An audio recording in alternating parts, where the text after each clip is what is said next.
So, this is day 3 of me trying to post something every single day for the month of February just to put myself out there and on the camera again. I am working towards getting ready to do motivational speaking. It's a random goal I've had for quite a few years now, but I do not feel quite confident enough for that yet. But still throwing myself out there, still getting videos, kind of more random. And today I decided to cover the 5 most important things to me to teach to all the kids that I work with. I've done about, 14 years of childcare now, whether it be babysitting, running a Sunday school program, working in daycares, elementary schools, summer camps. I ran my own program from my own home.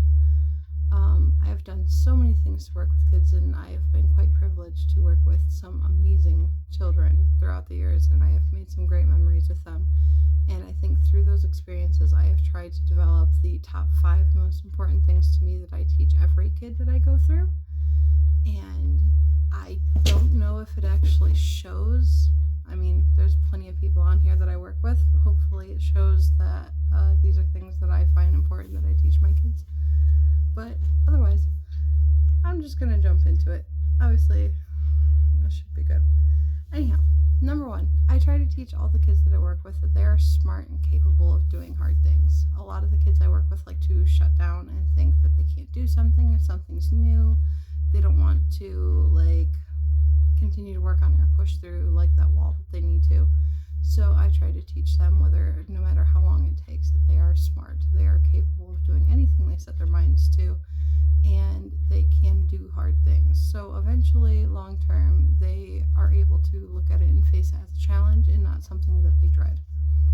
Number 2 was empathy. That is a huge thing for me that I try to teach every child I work with. They should be able to sit and think how their actions affect not only them but the people around them. And I feel like it helps them socially as well as emotionally in figuring things out. I think it's a big skill that everybody should have, but I especially focus on having it with the kids that I work with. Number 3 is how to calmly react and prepare for unexpected changes. I work with a lot of kids on the spectrum. Making a lot of changes is very difficult, so unexpected changes to their routines or schedules can be extremely challenging. And I try my best to teach all of them how to calmly navigate it. So I had to figure out myself how to introduce those changes to them to not make it so daunting almost. And then I purposely influence small changes in their routine occasionally just to help them learn, so that when something that they can't control pops up or that I can't control, then they're able to manage it better. It does take a lot of practice, but a lot of them have learned it. I am quite proud of the kids I've worked with. Number 4 is how to advocate for their own needs or to communicate. Sometimes I have kids that will want to shut down and want nothing to do verbally. So I try to make sure we have forms of communication through both verbal, writing, and I teach a lot of the kids I work with some basic sign language for when they don't feel like talking but still need to communicate it. Hi, Nash. He's gonna come disrupt. Say hello. Anyhow, that was my distraction moment.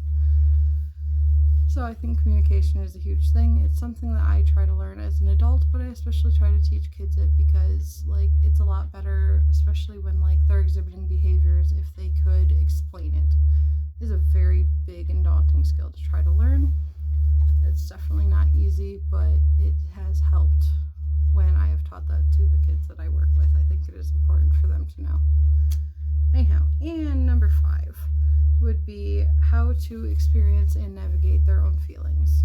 That it is okay to feel. They are allowed to be angry, they are allowed to be sad, they're allowed to be overly goofy and silly. All of those feelings are fine, as well as any other feelings on the spectrum that they can feel. There's such a high range of emotions that everyone can go through. And I try to teach them that it is okay to feel and experience those emotions. But there's also a time and a place for certain things, so being goofy and dancing is not going to happen on the carpet during reading time. But do they need a moment to be goofy in something and they need to step out for a moment? Sure, we can communicate that and find a time in the day that works for them. Like, if they're extremely sad, yep, they could be sad, but screaming out loud in the middle of class is also not an okay way to show that they are sad. So we go through, like, how to feel, like, that they are allowed to feel it in different ways that they could express those feelings in an appropriate manner. And again, I mean, those are things that even as adults, I feel like there's a lot of adults still learning these sort of things, but I find them important to teach to the kids that I work with. Hopefully it shows in the type of work that I do. But other than that, that's my video for today. Thank you for watching, and bye-bye.